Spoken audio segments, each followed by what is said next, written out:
mga bagong labas na online lending application ito guys na namataan ko dyan sa Facebook at na-install ko nga po siya via Google Play Store. Nakalabas lang din ngayong November 2, 2025 at ka-update lang din ngayong November 7, 2025 na kung saan nga po guys ay nagpapahiram daw po ito ng pera for up to 60,000 pesos na nag-aalok for up to 180 days na repayment terms at 0.05% na interest rate per day.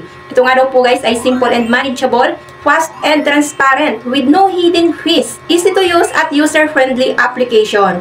Kaya naman guys, huwag ka na muna ura-urada na mag-install or mag-download ng platform na ito dahil dito nga po guys ay alamin ko na muna siya para sa inyo. Bubusisihin po natin yung proseso ng pagpapahiram nila dito ng pera. Kung ito nga ba ay bago nga bang utangan or baka ito lang din ay isa sa mga existing platform dyan sa Google Play Store na iniiwasan nating utangan na kung saan nga po ay nagpapalit lang din po sila ng logo at nagpapalit ng pangalan. Pero meron pala silang pinanghahawakan pa rin na mga platforms na kung saan ay ginagamit lang din yung mga bagong application na ito para po ipagpatuloy yung kanila pong pagpapautang.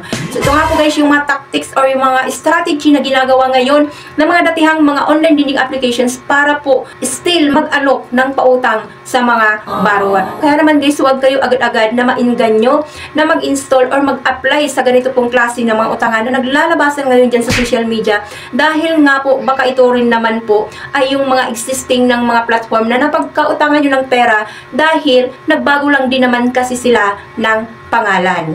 Kaya naman guys, ang main goal po ng pagbablog natin na ito para po makita nyo na muna dito pa lang kung ito nga ba ay mapagkakatiwalaan, maaasahan at kung safe nga rin ba yung mga personal informations natin if ever nga na ma-approve tayo dito. Kaya naman kung bago ka pa lang po dito sa aking YouTube channel, please consider to subscribe na muna and click mo na rin po ang notification bell dyan para naman lagi kang updated sa mga incoming videos na ina-upload ko dito.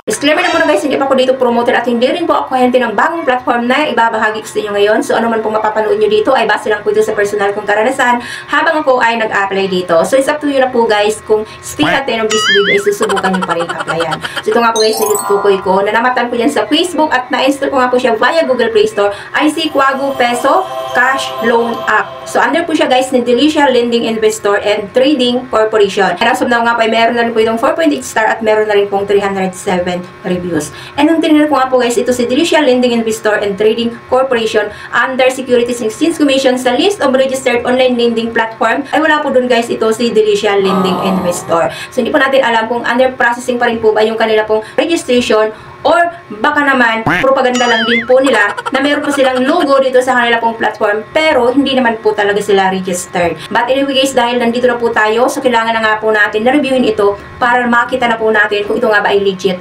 or loan shark na pula. I-install ko na nga po ito and first nga dito ay kailangan mo na munang mag-agree sa kanila pong privacy policy and terms para makapag-proceed. And next ay bubungad yung kanila pong homepage. So meron nga na po itong for up to 50,000 pesos na maximum loan amount. At merong 120 days na loan term at interest rate ay 0.05% na interest per day. Kailangan mo na muna na mag-register dito using your cellphone number. And dito nga po guys, nang mag-sit nga ito ng OTP, si Quago Peso. So ang lumabas po guys sa akin ay si V+.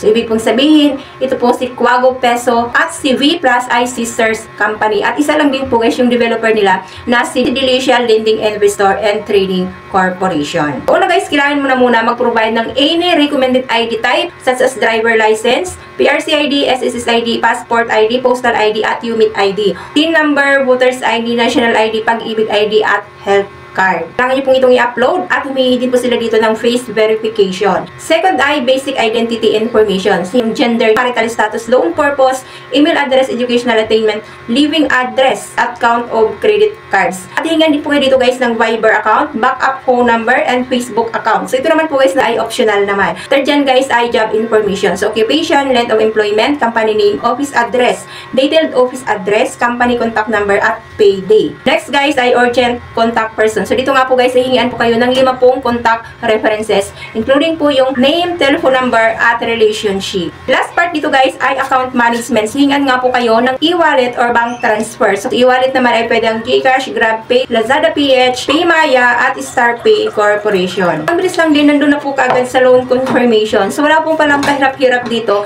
na mag-fill up ng kanila pong application. So wala pong pahirapan, hindi gaanong mahirap yung mga tinatanong sa iyo. So kayang-kaya mong sagutin kahit nga po ikaw ay first timer loaner pa lang dito. Meron nga daw po ako ditong pre-approval na 5,000 pesos. Long term ay 121 days. At installment nga daw po ito guys. For up to 2 periods. So unang repayment ko nga daw po dito is on November 19, 2025. So, kailangan ko nga daw po guys na ibalik agad yung full na 5,650. So, principal amount daw po na ay 4,950 at interest po guys ay 700. Within 1 week lang po ay may interest na po kaagad na 700 pesos. Yung second repayment ko daw po dito guys ay aabutin pa ng March 14, 2026 which is na 50 pesos na lamang. Umabot nga naman ng 121 days. Pero guys, take note, dahil nga po yung pangalawa kong repayment dito is only 50 pesos na lamang daw po ang ibabayad ko. So the worst is, within 7 days lang, ay kailangan ko na kaagad na ibalik yung 5,650. Ito pa yung pinakamasakit dito guys, dahil meron nga daw po itong upfront service fee na 1,250. So, napakalaki. So, ito po guys ay ibabawas po doon sa 5,000 pesos na ipapahiram nila. So, yung 5,000 pesos minus 1,250. So, ang ma-receive na lang po pala natin dito ay 3,750.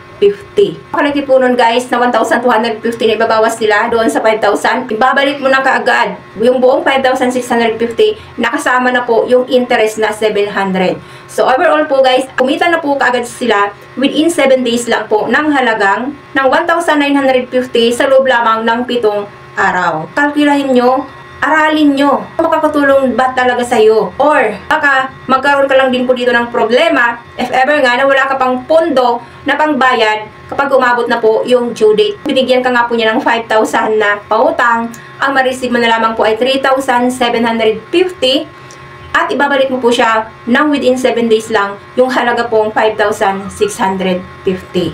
At if wala pa po tayong pambayad, hindi natin sigurado kung meron na ba talaga tayong pera before nang dumating yung due date. Ito po guys, aralin natin, isipin natin para po maiwasan po natin na may stress din po tayo kapag dumating na po sa bayaran. Kapag ganito nga po yung sistema ng pagpapahiram ng pera nila. So, napaka-iksi ng panahon, napaka-ikli ng panahon para po maobliga ka agad na ibalik yung nahiram natin na pera. So, hindi man lang tayo binigyan ng allowance or ng ilang mga araw para po i-provide, para makapag-provide pa tayo ng pera na pambayad before po ng due date. So, napaka-iksing panahon po yun guys. Hindi natin ito agad kakayanin, lalo na nga po kung tayo po ay every 15 days ang sahod or every month, weekly, paano na lang po kung hindi pa tutugma yung sahod natin para pangbayad. So, doon na po yun guys, papasok na magkakaroon na po tayo ng penalty. Na hindi na nila dito binanggit kung magkano nga ba yung penalty fee nila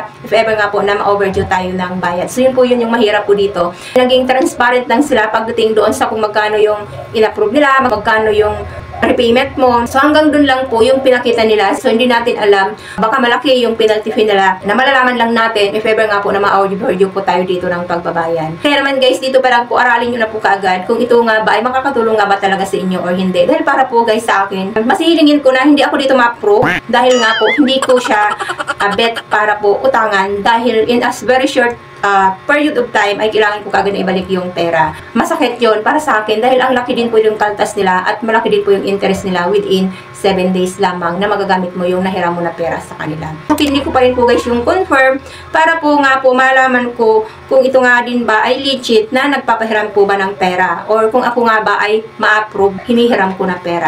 So lumabas naman po kaagad ay reviewing. So your application is under review. We are processing your information and will update you soon. So wala dito silang mention kung ilang oras ba or kailan ko maaaring malaman yung loan status ko. Meron na po kagad sila ditong offer na 10,000 pesos if ever nga po na makapag-repay ako dito on time. So, opera na nga daw po ako nila dito for up to 10,000 pesos. Habang naghintay-hintay pa nga po ako guys ng resulta ng aking pong loan application. So, syempre, sinilip ko na po kaagad yung mga nauna nang nag-review dito or nagkapag-attempt na ng manghiram ng pera kung totoo nga ba na nakatanggap sila dito ng pera or kung sadya nga ba na legit na nagpapautang ito si Quago Peso. And sabi naman nila dito, hope ma-approve po. And it's my first time. Nice and great app. And the application process fast and easy to apply. So, super easy mag-apply. So, thanks a lot. I really appreciate it. So, I give 5 star and hopefully I get approved. and smooth transaction. Hope you approve the loan. So, fast fill up, waiting for approval. Thank you so much. And meron ditong nag-feedback ng isa. So, sabi niya, a piece of scam app and loan shark. So, karamihan dito guys, positive naman po. So, hindi sila nahirapan mag-apply. At mostly dito guys ay waiting for approval. So far, wala pa pong nag-proof dito kung sadya nga ba nakatanggap na sila ng pera dito kay Quago Peso. So, nandun pa rin po guys sa processing. Waiting pa rin po sila na ma-approve yung kanila pong loan application. And ganun din po sa akin, nung binalikan ko na po kagad after 1 hour. Status ko po guys ay andun pa rin po guys sa reviewing. So, loan amount ay 5,000. Application date is ngayon nga pong November 13, 2025. So, hindi ko pa po sure dito kung sila ba ay nag-feedback kaagad. Baka kinabukasan ko pa malalaman. Malalaman nyo rin po yan. Mag-update tayo if ever nga na ma-approve dito.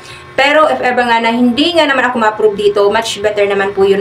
Mas ipapapasalamat ko pa po yun. Dahil para sa akin, hindi nga po siya good na utangan. Dahil loan shark siya. At within 7 days ay kailangan mo kaagad na ibalik yung pera.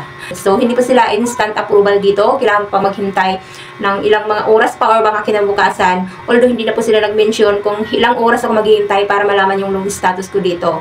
Pero pagkang ganito naman po na matagal sila mag-approve, baka within 24 hours pa natin malalaman yan yung status ng loan application po natin. But for now guys, marami pong salamat. At least na-review po natin, nasilip natin ito si Quago Peso kung siya nga ba ay magandang hiraman ng pera o hindi. So ayan guys, marami pong salamat as always naman po sa patuloy po na pag-support nyo dito sa akin pong mamunting bahay.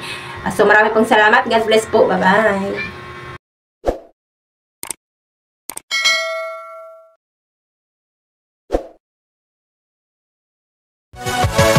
Yeah.